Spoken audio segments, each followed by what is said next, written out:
메리 크리스마스. 아멘. 참으로 기쁘고 영광스러운 성탄절 아침 시간입니다.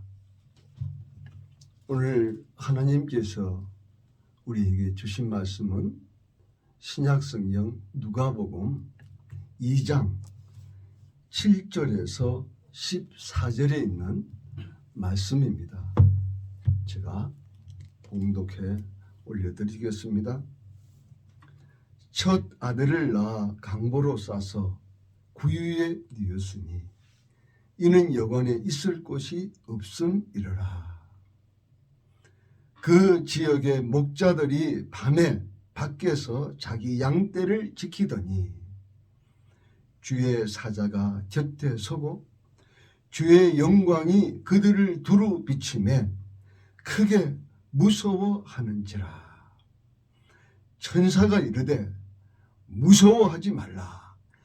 보라, 내가 온 백성에게 미칠 큰 기쁨의 좋은 소식을 너희에게 전하노라. 오늘 다윗의 동네에 너희를 위하여 구주가 나셨으니 곧 그리스도 주시니라. 너희가 가서 강보에 쌓여 구유에 누워 있는 아기를 보리니 이것이 너희에게 표적이니라 하더니 호련히 수많은 천군이 그 천사들과 함께 하나님을 찬송하여 이르되 지극히 높은 곳에서는 하나님께 영광이요 땅에서는 하나님이 기뻐하신 사람들 중에 평화로다 하니라. 아멘. 오늘 말씀의 제목을 큰 기쁨의 좋은 소식을 전합시다 라는 제목으로 말씀을 증거하겠습니다. 예수님의 탄생에 대해서는 두 군데 기록이 되어 있습니다. 마태복음 1장 18절에서 25절까지의 말씀이고 오늘 누가복음 2장 1절에서 20절까지 예수님의 탄생에 대한 소식을 특히 누가라고 하는 저자는 아주 상세하게 기록을 해놓았습니다. 2000년 전 그 당시 이스라엘이라고 하는 그 유대 나라는 로마의 식민 통치 지배를 받고 있었습니다. 그래서 그 나라 백성들은 전부 다 호적을 하게 되어 있는데 아마 베들레헴에서 아마 호적을 하게 되어 있었던 것 같습니다. 워낙 많은 사람들이 그 자그마한 그 베들레헴 그 마을에 이렇게 모여 있을 때에 마리아가 해산할 때가 다 됐던 것입니다. 이 팔레스타인 이 중동 지방이라고 하는 것은 낮에는 덥고 또 밤이 되면은 굉장히 추운 낮과 밤의 기온 차이가 아주 심한 곳입니다. 참 그러한 지역에서 이렇게 여관을 찾았다고 하는 것은 날씨가 매우 추웠음을 알 수가 있습니다. 말씀에 7절에 나와 있지 않습니까? 여관에 있을 곳이 없어서 결국 강보로 싸서 아기 예수님을 구유에 이렇게 눕혔다라는 말씀이 기록되어 있습니다. 일찍이 참 미가 이 선지자가 예언을 해 놓아드렸습니다.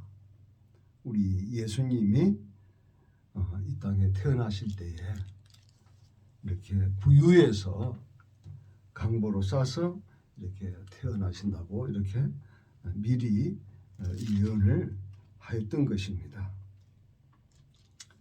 정말 우리가 깊이 한번 이 시간 생각해 봅시다. 온 우주 천지 만물을 창조하신 하나님의 아들 독생성자 예수 그리스도께서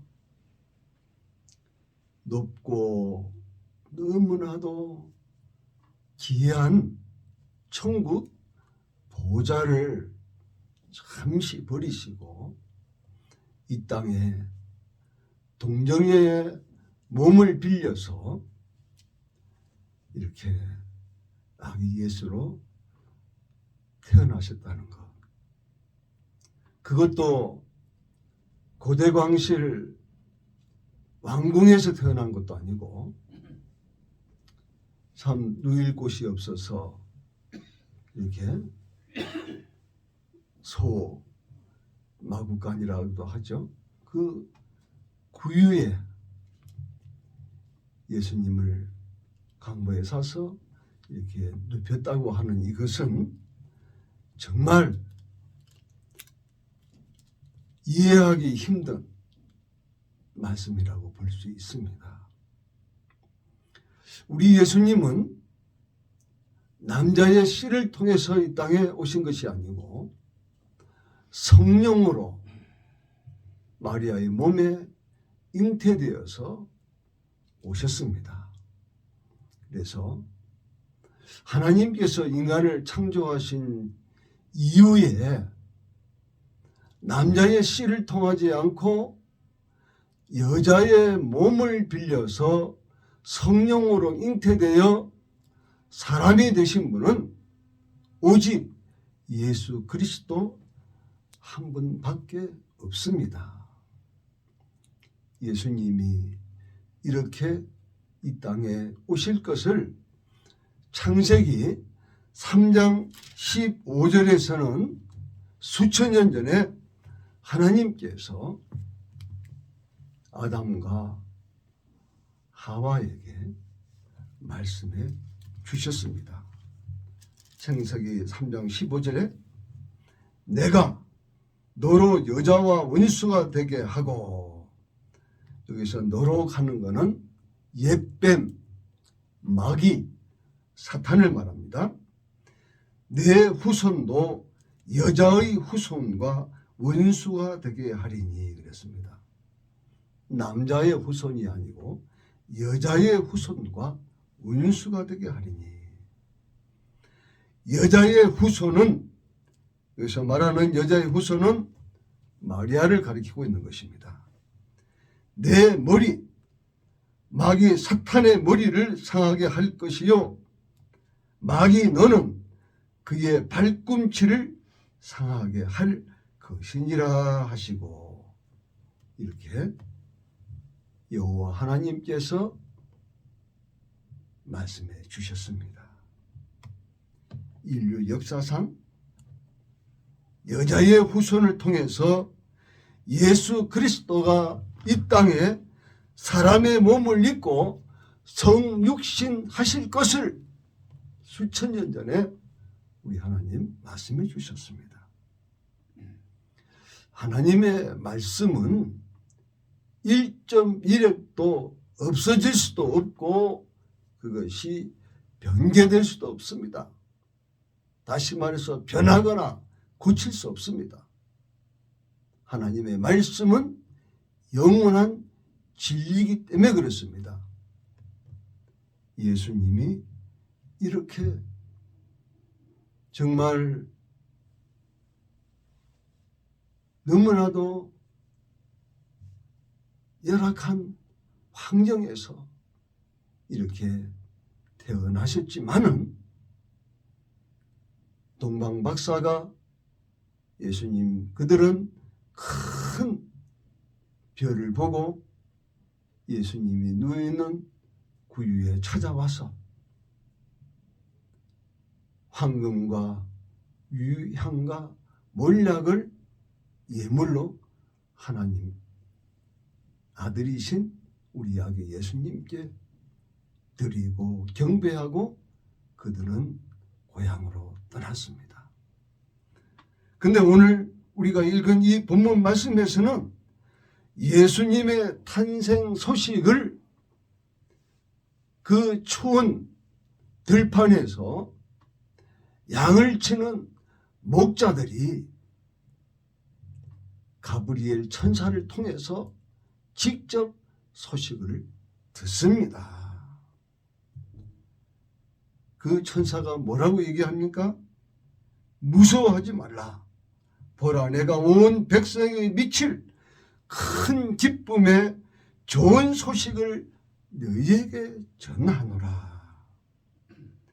오늘 다윗의 동네에 너희를 위하여 구주가 나셨으니 곧 그리스도 주시니라.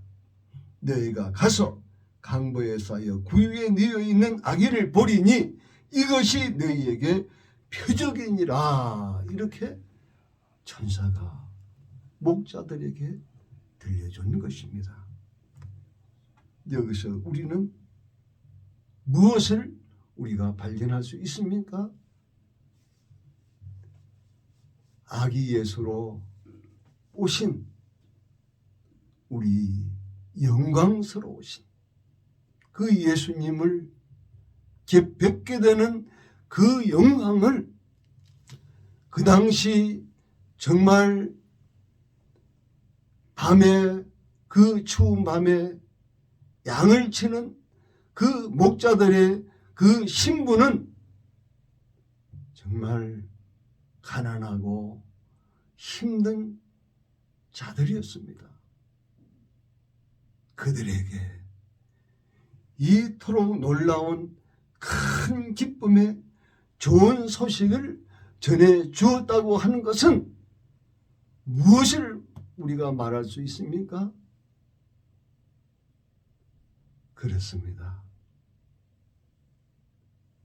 우리 하나님께서는 이토록 힘들고 가난한 자들, 그 심령이 가난한 자들에게 하나님의 복이 임한다는 것을 우리는 볼 수가 있습니다. 그리고 아기로 태어나신 우리 예수님은 뭐라고 표현하고 있습니까? 시편 23편에 보면 다윗의 그 유명한 시가 있지 않습니까? 여호와는 나의 목자시니 내게 부족함이 없으리로다. 바로 예수님이 우리의 목자가 되신다는 것입니다. 그 추운 들판에서 양떼를 치는 그 목자들의 심령 속에는 항상 무엇이 있었겠습니까? 수천 년 동안 내려오는 메시아 그리스도 구세주를 그들은 기다리면서 살았다는 사실입니다. 추운 밤에 자그마한 모닥불을 펴놓고 그 추위와 싸우면서 그 맹수들이 행여나 양을 물어갈까 봐 그 양떼들을 보호하고 지키면서 밤하늘에 그 수많은 별을 쳐다보면서 하나님께서 언약하신 아브라함과 다윗의 자손 예수 그리스도가 오실 것을 그들은 늘 삶 속에서 기다렸다고 하는 사실입니다. 바로 그들에게 천사가 큰 기쁨의 좋은 소식을 전해 주었고 그 소식을 들은 그 목자들은 아기 예수님을 찾아갔습니다. 여기 16절에 보니까 빨리 가서 마리아와 요셉과 구유에 누인 아기를 찾아서 보고 천사가 자기들에게 이 아기에 대하여 말한 것을 전하니 듣는 자가 다 목자들이 그들에게 말한 것들을 놀랍게 여기되 그랬습니다. 어머니 마리아는 이 모든 말을 마음에 새기어 생각하니라. 20절에 목자들은 자기들에게 이르던 바와 같이 듣고 본 그 모든 것으로 인하여 하나님께 영광을 돌리고 찬송하며 돌아가니라 그랬습니다. 우리는 본문에 있는 말씀과 또 여기 20절에 있는 이 말씀을 통해서 우리가 깊이 깨달아야 할 것이 있습니다. 메리 크리스마스. 우리 아기 예수님께 예배드리는 가장 기쁘고 즐거운 날이라는 뜻이 바로 메리 크리스마스입니다.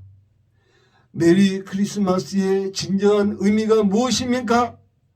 2000년 전 아기 예수님께 경배드린 동방 박사들을 포함해서 바로 목자들인 것입니다.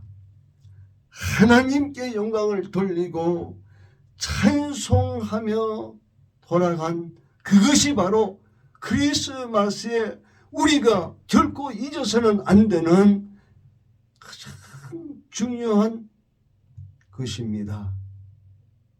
아기 예수님의 탄생을 보면서 하나님께 영광 돌리고 하나님을 찬송드리고 아기의 몸으로 오신 우리 예수님께 경배 드리는 것, 그것이 바로 진정한 메리 크리스마스를 우리가 해마다 맞이하는 가장 기쁜 뜻이지 않겠습니까?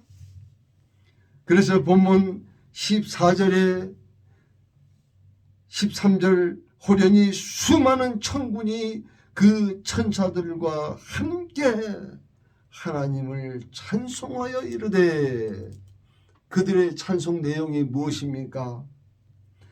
지극히 높은 곳에서는 하나님께 영광이요 땅에서는 하나님이 기뻐하신 사람들 중에 평화로다.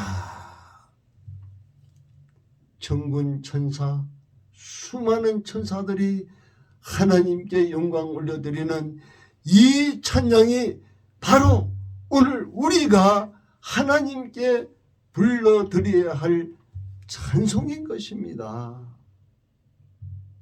크리스마스,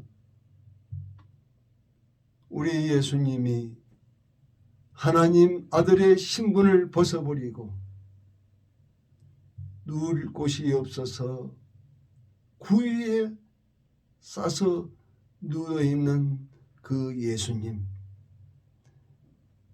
베들레헴은 이스라엘의 가장 부국 강성을 이룬 진정 이스라엘을 한 나라로 통일시킨 다윗 왕의 태어난 그의 고향이요, 그는 막내 아들로 태어나서 목동 생활을 하면서 늘 하나님을 바라보며 그는 참으로 하나님의 마음에 합한 자라고 하는 칭송을 들은 그 다윗이 태어난 그 동네 베들레헴, 베들레헴이라고 하는 그 뜻은 바로 떡집, 빵집이라는 뜻입니다.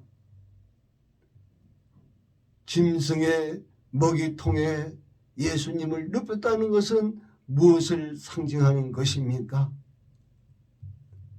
참으로 우리가 사는 이 인간 세상은 예나 지금이나 노아 시대 때나 지금이나 참으로 죄악이 관영하되 정말 패역할 대로 패역한 더럽기가 추악하기가 짝이 없는 곳이 바로 이 세상이지 않습니까? 그 세상 속에 예수님이 육신을 입고 오셔서 이제 내가 너희들의 먹이가 되어주겠다. 내 몸과 내 살, 내 피를 너희가 받아먹기만 하면은 너희가 영생을 얻게 하리라고 하는 그 표징이 바로 강보에 쌓여 구유에 누이신 모습인 것입니다. 정말 하나님의 섭리, 하나님의 사랑, 우리의 이 짧은 두뇌로 어떻게 측량하고 우리가 이해할 수가 있겠습니까? 그래서 우리는 하나님의 그 모든 섭리를 이해해서 믿는 것이 아니라 놀라우신 하나님과 그 사랑의 섭리를 우리는 오직 믿음으로 받아들이는 것입니다. 그 예수님의 탄생은 바로 요한복음 3장 16절에 예수님께서 직접 우리에게 하신 말씀인 것입니다.